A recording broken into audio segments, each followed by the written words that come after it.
Ito ang ating clover earrings. Ang nasa video ay 3.75 grams, 24K Korean gold na bibenta at nasasangla at lahat ng jewelry natin ay may authentication card. Kung anong itsura ng ating clover sa harap ay ganun din mismo ang itsura niya sa likod. Ang binabanggit natin na 3.75 grams dito ay yung 24K gold lang mismo.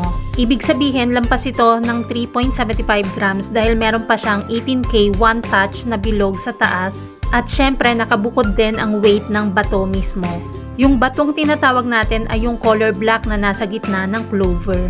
Kung ayaw mo ng color black na bato, pwede rin ito sa red, white, and green. Kompleto rin ito sa pang-set, may necklace, bracelet, at ring. Ang rate ng gold ay nagbabago everyday kaya hindi natin nilalagay ang price sa video. Kung gustong malaman ng updated price, mag-inbox kay Michelle Yu sa Facebook or follow Mabenta Kay R Jewelry sa YouTube or TikTok channel.